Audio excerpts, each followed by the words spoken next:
வணக்கம்,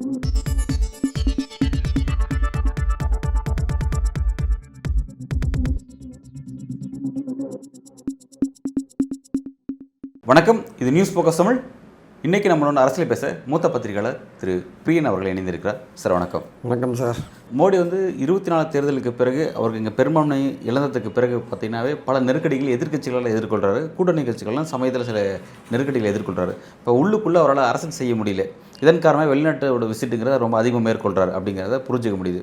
இதோட டுவர்ட்ஸ் அதோட நோக்கம் என்ன அப்படின்னு பார்க்கும்பொழுது அவர் ஒரு உலக தலைவராக முயற்சி செய்யலாமா, ஒரு நோபல் பரிசு, ஒரு உலக போரை தடுத்து ஒரு நோபல் பரிசு வாங்க முயற்சி செய்வேன் அப்படிங்கிற அளவில் தன்னோட நகர்வை கொண்டு போகிறார். அப்படிங்கும்போது இந்த நேரத்தில் எதிர்க்கட்சி தலைவர் அங்கே போயிட்டு உலக நாடுகளில் போயிட்டு மோடிக்கு எதிரான அரசியல் ஒரு ரியாலிட்டி என்னங்கிறது அவர் அங்கே போட்டு உடைக்கிறாரு. அப்படிங்கிற போது அது மோடிக்கு என்ன விதமான அவருடைய இன்டர்நேஷனல் பாலிட்டிக்ஸ்க்கு என்ன விதமான நெருக்கடி உண்டாக்குது?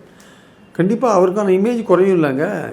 ஏங்க, அமெரிக்காவுக்கு மோடி போனபோது உங்கள் நாட்டில் சிறுபான்மையோர் நிலை ரொம்ப மோசமாக இருக்குது அப்படின்னு கேள்வி கேட்டபோது பதில் சொல்லாத நழுவி போனார்ல மோடி. அமெரிக்காவில் தானே போனார். ஸோ அதனால் ஏன்னா இன்றைக்கி அப்படி நடக்குது நிலைமை. ஃபரிதாபாத்தில் ஒரு சிறுவன் ஒரு மாட்டிறைச்சி வச்சுருக்கான்னு பசு பாதுகாப்பு குழு, இதெல்லாம் ஒன்று தான், பிஜேபி ஒன்று தான், பசு பாதுகாப்பு குழு ஒன்று தான், ஆர்எஸ்எஸ் ஒன்று தான், எல்லாம் ஒரே ஆள் தான், பலவித தோட்டத்தில் இருப்பானுங்க. அவனுக்கு துரத்தையும் போயிட்டு அவனை கொண்டு இருக்காங்க சார். கொன்ன பிறகு தான் தெரிஞ்சிருக்கு அவன் ஒரு பிராமண இளைஞன்னு தெரிஞ்சிருக்கு. அடப்பாவி, ஏன்டா ஒரு பிராமண இளைஞனை கொண்டுட்டேன்னு அங்கே இருக்கிறவங்களாம் கேட்டிருக்காங்க. அதுக்கு அவன் என்ன தெரியுமா சொல்கிறான், நான் முஸ்லீம் நினச்சி கொண்டுட்டேன் அப்படின்றான். அடப்பாவி, இப்போ முஸ்லீம்லாம் கொல்லலாமா இந்தியாவில்? முஸ்லீம்களோட உயிர் அவ்வளோ சீப்பாக போயிட்டாங்க. என்ன மாதிரி பதில் பாருங்கள். அப்போது அந்த மாதிரி மனநிலையில் மக்கள் மாறிட்டு இருக்காங்க. இது உலக நாடுகளில் போய் இதெல்லாம் சொல்ல வேண்டாமா? ஆக்சுவலாக என்னடா இந்தியாவில் ஒரு கட்டத்தில் மனிதாபிமானத்துக்கு ரொம்ப பேர் பெற்ற ஒரு இந்தியா, இங்கே அன்பும் பாசமும் பண்பும் எல்லாம் பெருகி வழிகிற ஒரு விஷயம். கௌதம புத்தர் பிறந்த ஊர் இது ஆக்சுவலாக. அப்படிலாம் இருக்கும்பொழுது இங்கே முஸ்லீம் நினச்சி கொண்டுட்டேன்னு ஒருத்தன் சொல்கிறான்னா அவன் என்ன மனநிலையில் இருக்கான் பாருங்கள். ஒரு மாட்டிறைச்சிக்காக ஒரு மனநிலை கொள்றதுக்கு ரெடி ஆகிட்டான். அதுவும் ஒரு மாற்று மதத்தை சேர்ந்தவனை கொண்டா பரவாயில்லன்ற ஒரு எண்ணம் அவனுக்கு வருதுன்னா எப்படிப்பட்ட அரசியலை இந்த பிஜேபி வளர்த்து வச்சுருக்கு பாருங்கள். எவ்வளோ மோசமான ஒரு அரசியலை வளர்த்து வச்சுருப்பாருங்க. ஸோ இதுலேருந்துலாம் எப்படி வெளியில் வருது ஆக்சுவலாக? ஸோ இதுதான் அன்பை போதிக்கிறாரு, நல்லிணக்கத்தை சொல்கிறாரு. அது உங்களுக்கு கசப்பாக இருக்குது. இங்கே அது இல்லை, நல்லிணக்கம் இல்லை. இது ஒரு உதாரணம். அந்த சிறுவனை கொண்டது உதாரணம். இதெல்லாம் இங்கே இல்லைங்க. இந்த கண்ட்ரியில் பல்வேறு விதமான இனங்கள், மொழிகள், மதங்கள், கலாச்சாரங்கள் எல்லாம் இருக்குது. அதெல்லாம் அதோடு சேர்ந்து அனுசரித்து வாழ்கிறது தான் நல்லிணக்க வாழ்க்கையாக இருக்கும். அதை பிரிச்சுட்டு நீங்கள் ஓட்டுக்காக பண்ணுற விஷயங்கள் இருக்குல்ல, அது இந்த நாட்டை பிழைக்கிற ஒரு விஷயமா இருக்குன்னு சொல்கிறது உலக நாடுகளுக்கு இந்த இந்தியாவில் இருக்கிற நிலைமை நல்லாவே புரியுங்க. உலக நாடுகள் நம்ம பெரிய சந்தையாக இருக்கிறதுனால அது அமெரிக்காவோ சைனாவோ பெரிய நாடுகளே பேசாமல் இருக்காங்க. சின்ன நாடுகள் என்ன பண்ணுவாங்க? இவர் போய் உண்மையை சொன்னால் நிச்சயமாக தெரியும். இந்தியாவில் ஜனநாயகம் படுகிற பாடு அமெரிக்காவில் இருக்க எல்லாருக்குமே தெரியும். ஆனால் சார், இப்போ இந்தியாவில் இஸ்லாமியர்களுக்கு எதிரான வெறுப்பு பிரச்சாரம் இந்த அளவுக்கு இருக்குன்னு நீங்கள் குறிப்பிடுறீங்க. இப்போ பார்த்தீங்கன்னா நேற்றைக்கு ஒரு முக்கியமான விஷயம், ஈரான்லேருந்து ஒரு முக்கிய அரசியல் தலைவர் இந்தியாவில் இந்த மாதிரி சிறுபான்மைகள் பாதிக்கப்படுறான்னு சொல்லி கருத்து தெரிவிக்கிறாங்க. உடனடியாக இங்கே இருக்கக்கூடிய வெளியுறவு அமைச்சகம் அவருக்கான கண்டனத்தை பதிவு செய்கிறாங்க. இந்த ரியாக்ஷன்ஸ் உடனே நடக்குது. அப்படிலாம் கிடையாதுங்க அப்படின்ற ஒரு விஷயத்தை முன்வைக்கிறாங்க. எப்படி சார் அதை? ஏங்க, கிடையாதுன்னு சொல்கிறது வெளியுறவுத்துறையோட கடமைங்க. அப்படி தான் சொல்லுவாங்க, வேறு எப்படி எதிர்பார்க்க முடியும்? பட் நடக்கிறதுன்றது தெரிஞ்ச விஷயம் தானே. மாட்டிறைச்சி வச்சுருக்கிற சிறுவனை கொண்டுட்டாங்கன்னு தெரிஞ்ச விஷயம் தானே. அக்கலாக்குன்னு ஒரு பெரிய ஒரு மாட்டிறைச்சி வச்சுருந்தான்னு முதல்ல அடித்து கொண்டீங்களே 4-5 வருஷத்துக்கு முன்னாடி. அதுலேருந்து 2 சிறுவர்களை ட்ரெயினில் அடித்து கொண்டீங்கல்ல. எத்தனை பேரை மாட்டிறைச்சி வச்சுருக்காங்க நீங்கள் அடித்து கொள்றீங்க நீங்கள்? சரி சார், இந்த மாட்டிறைச்சி வச்சிருக்கலாம் அடித்து கொள்கிற அந்த அரசியல் அப்படிங்கிறது 2014 அங்கங்கே நடந்துட்டு இருந்துச்சு. 2019 காலங்களில் கொஞ்சம் நடந்துச்சு. சமீபத்தில் ஒரு 3-4 ஆண்டுகளில் கொஞ்சம் குறைஞ்சிருச்சு. இப்போ இந்த 24 எலெக்ஷனுக்கு பிறகு திரும்ப அந்த அதிகரிச்சிருச்சா அந்த முடிவு எலெக்ஷன் ரிசல்ட்? இல்லை, ஆக்சுவலாக அவங்க இந்த எலெக்ஷன்லேருந்து இந்த பிஜேபி பாடமே கற்றுக்கல. ஆக்சுவலாக they have not learned any lesson. மக்கள் உண்மையான பிரச்சனையில் எம்ப்ளாய்மெண்ட்டு, இப்போ ஹரியானாவில் கூட பாருங்கள் 9% அன்எம்ப்ளாய்மெண்ட் இருக்குது. நாட்டிலே அதிகபட்ச அன்எம்ப்ளாய்மெண்ட் அங்கே தான் இருக்குது. அவங்க என்ன பண்ணுறாங்க, அக்னிவீர் போன்ற விஷயங்களில் எல்லாம் மக்கள் ரொம்ப கொதிச்சு போய் கிடக்காங்க. விலைவாசி உயர்வு, வேலையில்லா திண்டாட்டம், அங்கே பாசுமதி ரைஸுக்கு போட்ட கட்டுப்பாடு இப்போ தான் அதை எடுத்திருக்காங்க, ஏற்றுமதிக்கான கட்டுப்பாட்டை எடுத்திருக்காங்க. ஸோ இந்த மாதிரி பல விஷயங்கள் இருக்காங்க. ஸோ உண்மையான பிரச்சனைகளை பார்த்தா மக்கள் ஓட்டு போட்டாங்க பார்லிமெண்ட் எலெக்ஷனில். நீங்கள் மெஜாரிட்டி இழந்தீங்க. ஆனால் நீங்கள் மறுபடியும் என்ன பண்ணுறீங்க, அதே வெறுப்பு பிரச்சாரத்தை, எலெக்ஷனுக்கு முன்னாடி பண்ண வெறுப்பு பிரச்சாரத்தை வேறு வகையில் பண்ணிகிட்டு இருக்கீங்க. ஏதோ நாடு ஒன்றுமே நாட்டில் நடக்காத மாதிரி, ஏதோ சுபிட்சமாக எல்லாம் இருக்கிற மாதிரியான ஒரு விஷயத்தை நீங்கள் கொண்டு போகிறீங்க. ஆனால் இது எல்லாமே பார்த்துட்டு தான் இருக்காங்க. வர எலெக்ஷன்ஸில் உங்களுக்கு நல்ல தகுந்த பாடத்தை கற்பிப்பாங்க. ஓகே, இப்போ மோடி தங்களுடைய அந்த வெறுப்பு பிரச்சாரத்தை கைவிடாமல் தொடர்ச்சி அதை கொண்டு போயிட்டு இருக்காங்க. பட் அதுக்கான ரிசல்ட் நீங்கள் மாநில எலெக்ஷனில் முடிவு தெரியும், கண்டிப்பாக தெரியும். பட் மாநில எலெக்ஷன் முடிவுங்கிறது இப்போ நீங்கள் சொல்லுவாங்க ஹரியானா பார்த்தீங்கன்னா அந்த பசு பெல்ட்டை ஒட்டி இருக்கக்கூடிய மாநிலங்கள். பட் அங்கெல்லாம் கூட வந்து அவங்க அந்த பழைய பேட்டர்னை மாற்றிக்காமல் இன்னும் தீவிரமாக முன்னெடுக்கிறாங்க. அப்படின்னா வெளிப்படையாக இந்துக்கள் வாக்குகள் தான் எங்களுக்கு வேணும், இஸ்லாமிய வாக்குகளுக்கு வேண்டான்ற ஸ்டாண்ட் எடுக்கிறான்னு வைங்களேன். இந்துக்கள் வாக்கு இதன் காரணமாக முடிச்சு அவங்களுக்கு கிடைச்சிருமா? அதாவது நீங்கள் சொல்கிற மாதிரி அன்எம்ப்ளாய்மெண்ட் விவகாரமோ இது எல்லாத்தையும் கடந்து ஓகே பாஜக நமக்கான அரசியல் முன்னெடுக்கிறாங்க அப்படின்றத புரிஞ்சுட்டு மக்கள் வந்துடுவாங்க நோக்கி. அங்கே விவசாயிகள் ப்ராப்ளம் இருக்குது சார். 25-23% ஜாட்ஸ் விவசாயிகள் இருக்காங்க. ஜாட்டுக்கு கீழே வேலை செய்கிற பட்டியலினத்தவர் 20% இருக்காங்க. அவங்க முஸ்லீம்கள் 7% தான் இருக்காங்க. ஏங்க நீங்கள் புல்டோசரை வச்சு அரசியல் பண்ணுறது சுப்ரீம் கோர்ட்டுக்கே பிடிக்கலைங்க. நேற்று தடையை போட்டான்ல, எந்த பில்டிங்கும் இடிக்கூடாதுன்னு தடையை போட்டானே. நீங்கள் என்ன பண்ணுறீங்க? எல்லா முஸ்லீம் வீடுகளையும் புல்டோசர் வச்சு இடிச்சிங்களா இல்லையா? கேட்டால் வந்து கோர்ட் ஆர்டர், எந்த கோர்ட் ஆர்டர் இல்லாமல் நீங்கள் இடிக்கிறீங்க எல்லாத்தையும். அதை மட்டும் சொல்லலை, யோகி என்ன சொன்னார்னா அகிலேஷ் நாங்கள் ஆட்சியில் கைப்பற்றுறோம் யூபிலன்னு சொல்கிறாரு. புல்டோசர் எல்லா கைக்கும் பொருந்தாது, அதெல்லாம் ஹேண்டில் பண்ணுறது ஒரு என்னால் தான் ஹேண்டில் பண்ண முடியும் அப்படின்னு அவர் சொல்கிறார். இந்த புல்டோசரை என்னால் தான் ஹேண்டில் பண்ண, எல்லா நீங்கள் வரப்போகிற எலெக்ஷனில் நீங்கள் தோற்றுருவீங்க, எல்லா புல்டோசரும் கோரக்பூரை நோக்கி போகும்னு அகிலேஷ் சொன்னதுக்கு இந்த புல்டோசரை ஹேண்டில் பண்ணுறது உங்களுக்கு தெரியாது, எனக்கு தான் தெரியுன்றார். அப்போது ஹரியானாவில் ஆகட்டும், அது வந்து மத்திய பிரதேஷ் ஆகட்டும், உத்தரப்பிரதேஷ் ஆகட்டும், ராஜஸ்தான் ஆகட்டும், எல்லா இடத்துலையும் இந்த புல்டோசர் அரசியலை கடைபிடிக்கிறாங்க. அதாவது ஏதாவது ஒரு கம்யூனல் கிளாஸ் நடந்து வச்சுக்கோங்க, அதில் முஸ்லீம்கள் சம்மந்தப்பட்டிருந்தாங்கன்னா அவங்க வீட்டை நோக்கி எந்த விதமான ஆர்டரும் இல்லாமல் அவனோட வாழ்வாதாரத்தை ஒழிச்சு அவன் நடுத்தூரில் வந்துடுவான்ல.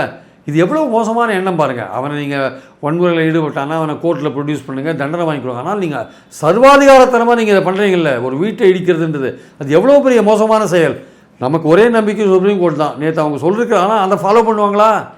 அவங்க என்ன பண்ணிட்டாங்க, நீங்கள் வந்து சாலை போடுறதுக்கு இடைஞ்சலாவோ நடைபாதையில் இருந்தாலோ ஆக்கிரமிப்பாக இருந்தாலோ அதெல்லாம் அகற்றலான்னுவாங்க. இப்போது அதை சாக்கா வச்சுட்டு என்ன பண்ணுவானுங்க, ஏதோ ஒரு வீட்டை இவங்க ஆல்ரெடி இடிக்கிறது அதான் சொல்கிறாங்க, ஆக்கிரமிப்பில் இருந்துச்சு அந்த வீடு அப்படின்னு. நாங்கள் ஏற்கனவே நோட்டீஸ் கொடுத்தோன்னு 10 நோட்டீஸ் ஏற்கனவே தயார் பண்ணி வச்சுருப்பானுங்க.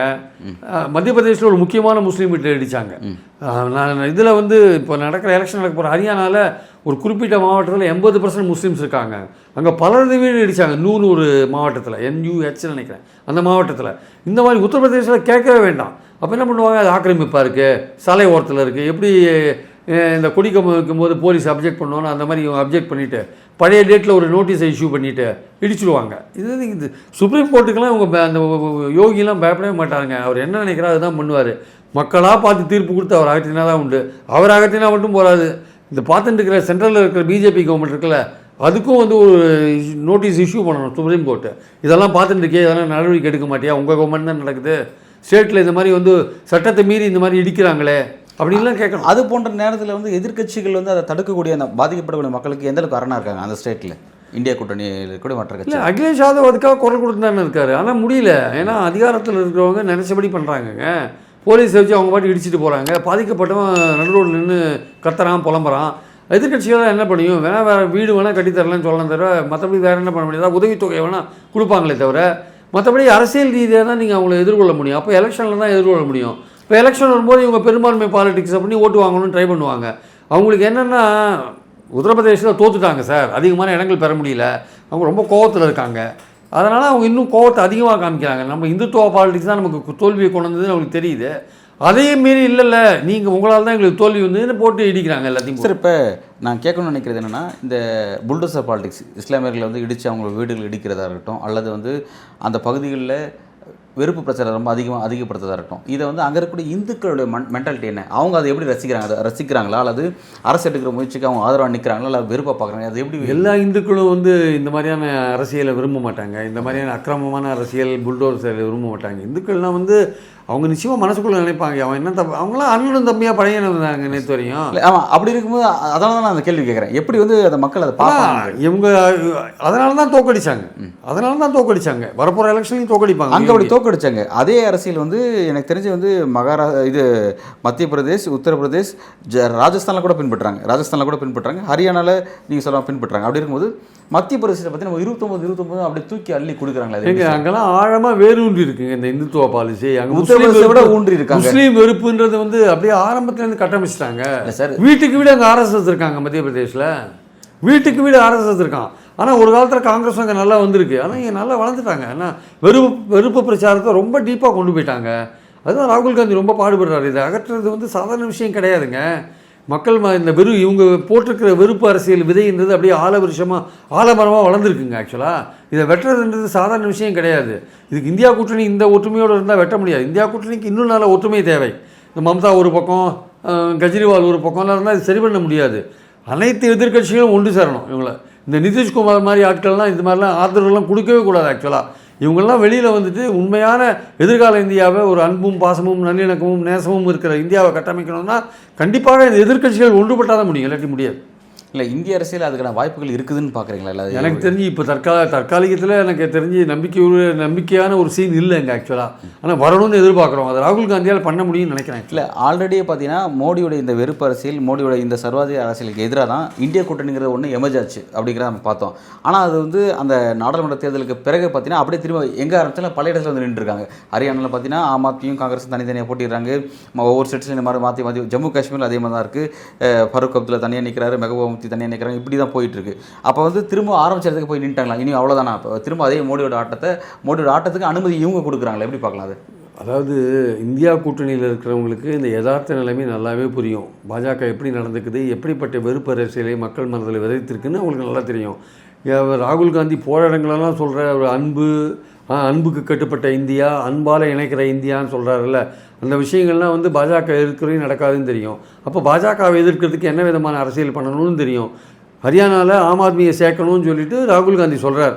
ஆனால் அங்கே இருக்கிற லோக்கல் ஃபெலோஸு சேர்க்க மாட்டேன்றான் ஆம் ஆத்மியை. எங்கள் இடம் போய்ட்டு அப்போது இந்த மாதிரி இன்ட்ரெஸ்ட் இருக்கும்போது ராகுல் காந்தி நினச்சது அவங்க கட்சியிலேயே நடக்க மாட்டேங்குதுங்க. அப்புறம் எப்படி வந்து மற்ற கட்சியை அவர் ஒன்றுபடுத்துவார்? அவர் அவங்க கட்சியிலே கூட என்ன சொல்கிறாரு, நோ ஏஏபி இல்லாமல் நாங்கள் ஜெயிப்போம், வேண்டாம் எங்களுக்கு. ஏன்னா அவன் வந்தால் 10 சீட்டோ 5 சீட்டோ கொடுக்கணும். அந்த இடத்துல காங்கிரஸ்காரன் ரிவோல்ட் பண்ணுவான். கமல்நாத் மத்திய பிரதேசம் என்ன பண்ணாரோ அதே தான். இல்லை, கமல்நாத் பண்ணது வேறு, அவன் பண்ணது வேறு. அவன் வந்து கிட்டத்தட்ட பிஜேபியோடு சேர்ந்து இந்துத்துவ பாலிடிக்ஸ் பண்ணால் அவன் வந்து சரியாக பண்ணலை வச்சுக்கோங்க. அடிப்படையான விஷயம் என்னென்னா, ஹூடா மாதிரி ஆட்கள் லோக்கல் காங்கிரஸ்காரங்க சென்ட்ரல் ஹைகமாண்ட் சொல்கிறத வந்து சரியாக ஃபாலோ பண்ண மாட்டேங்கிறாங்க. ஸோ உங்கள் காங்கிரஸ்காரங்களே நீங்கள் ஒன்றுபடுத்தலைன்ற போது, இங்கே சனாதனத்தை பற்றி உதயநிதி பேசினோடனே சனாதன மாநாடு நடத்துகிறேன், வேணாம் மாநாடே நடத்தாத. அதுக்கப்புறம் அங்கே இருக்கிற இந்தியா கூட்டணியோட இதை கட் பண்ணால கமல்நாத். அது எவ்வளோ பெரிய தப்பான விஷயம் ஆக்சுவலாக வந்து. ஸோ நம்ம பாயிண்ட் என்ன, அது நீங்கள் பண்ணினாலும் பண்ணாட்டாலும் நீங்கள் தோக்கிறது உறுதியாகிட்டாங்க ஆக்சுவலாக. ஸோ நீங்கள் யதார்த்தமான பாலிடிக்ஸில் வந்து வாட்மே நம்ம வந்து பண்ணலாம் அப்படின்னு சொல்லலாம். நீங்கள் அது பண்ணுறதை விட்டுட்டீங்க, நிறுத்திட்டீங்க. அது சவுத் இந்தியாவில் நடந்த ஒரு விஷயத்துக்காக ஒரு இந்தியா கூட்டணியோட இதை நீங்கள் கட் பண்ணிட்டீங்க. அந்த மாதிரி அப்போ கமல்நாத் தான் அதுக்கு காரணம் ஆக்சுவலாக. இப்போ ஹூடா என்ன சொல்கிறார், ஆம் ஆத்மியை சேர்க்காதுன்றார். அப்போ ஒவ்வொரு மாநிலத்திலும் இப்படி போனால் ராகுல் காந்தினால நினைச்சது பண்ண முடியலங்க ஆக்சுவலாக. அவருடைய கட்சி ஆட்களே அவர் சொல்கிறத கேட்க மாட்டேங்கிறாங்கன்ற போது மற்ற கட்சிக்காரங்க எப்படி கேட்பாங்க? சரிங்க சார். இப்போ நீங்கள் இந்த ஒரு கேள்வி என்னென்னா, இப்போ மோடியை வீழ்த்துவதற்கான ஒரு விஷயம் அப்படின்னும் போது அது வந்து சென்ட்ரலேருந்து கட்டமைக்க வேண்டியது இருக்குது, மாநில அளவிலையும் கட்டமைக்க வேண்டியது இருக்குது ஒன்று. ஆனால் மாநிலத்தில் இருக்கக்கூடிய அந்த அரசியல் தலைவர்கள், அந்த கட்சியினுடைய தலைவர்கள் வந்து அதை புரிஞ்சிக்காமல் மாநில அரசில் எங்களுக்கு ப்ரியாரிட்டி அப்படின்ற இடத்துல ஒரு முடிவு எடுக்கும் பொழுது அது திரும்ப மோடியுடைய அந்த பழைய ஆட்டத்துக்கு வழிவகுக்கும். மோடியோட அந்த ஆட்டம் மாநிலத்தில் அதாவது மாநிலத்தில் எதிர்கட்சியில் ஆட்சியை கைப்பற்றினா கூட மோடியுடைய அதிகாரத்துக்கு மீறி அவங்களால அரசு செஞ்சிட முடியுமாங்க? அப்போ அவங்களும் நெருக்கடி எதிர்கொள்ள தானே போகிறாங்க. அப்படி இருக்கும். ஏன் இதை புரிஞ்சுட்டு நகர மாட்டாங்க? ஏன் வந்து மற்ற கட்சியில் அரவணைப்பு சுயநலம் தான் காரணம். அந்தந்த ஊரில் இருக்கிற பாலிட்டிஷியனோட சுயநலம் தான் காரணம். அவன் தேச நலன் அவனுக்கு இல்லை. தேசத்தில் வந்து இப்படிப்பட்ட ஒரு நிலைமை இருக்குது, இந்த நிலைமையை நம்ம மாற்றணும், எல்லோருக்குமான அரசாங்கமாக எல்லா இனத்தையும் எல்லா மதத்தையும் சமமாக பாவிக்கிற ஒரு அரசாங்கம் இங்கே வரணும், எல்லா மதத்தினரின் உரிமைகளை மதிக்கிற ஒரு அரசாங்கம் இங்கே வரணும், எல்லா மதத்தினரும் பாதுகாப்பாக வாழக்கூடிய ஒரு அரசாங்கம் இங்கே வரணும், அந்த மாதிரியான ஒரு ஆட்சி நடக்கணும் அப்படின்னு நினச்சாங்கன்னா பரவாயில்ல. எல்லாருக்குமே சுயநலம் தான். நான் எம்எல்ஏ வரணும், நான் எம்பியாக வரணும். அதனால் அவங்களுக்கு தேசத்தை பற்றி கவலை இல்லை. அதனால தான் இந்த மாதிரி விஷயங்கள்லாம் காங்கிரஸில் நடக்கிறத நம்ம பார்க்குறோம். இது வந்து பாஜகவுக்கு அட்வான்டேஜ்.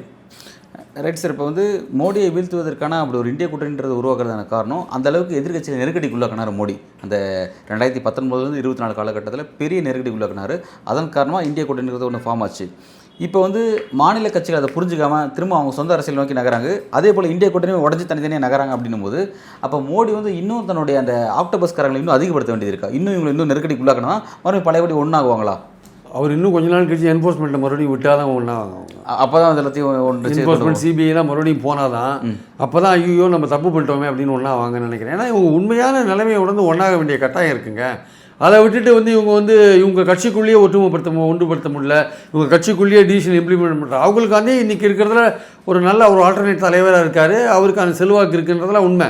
ஆனால் அவங்க கட்சிக்காரனே அவர் சொல்கிறத கேட்க மாட்டேன்றான் அப்படின்னா ஆம் ஆத்மியும் காங்கிரஸும் ஹரியானாவில் சேர்ந்து போட்டி போட்டால் என்னங்க தப்பு இருக்குது? அவன் 5 சீட், அவன் 10 சீட் கேட்குறான், 8 சீட் கேட்டால் ஒத்துப்பான். நீ 5 சீட் தான் கொடுப்பேன்னா இங்கே போட்டியே போடாதீங்க, நாங்கள் தனியாகவே வின் பண்ணணும்னு நீங்கள் சொன்னீங்கன்னா, நீ நாளைக்கு சப்போஸ் காங்கிரஸ் அங்கே தோற்றுது, ஓட்டு பிரியறதுனால தோற்றுது வச்சுக்கோங்க, யார் பொறுப்பதுக்கு?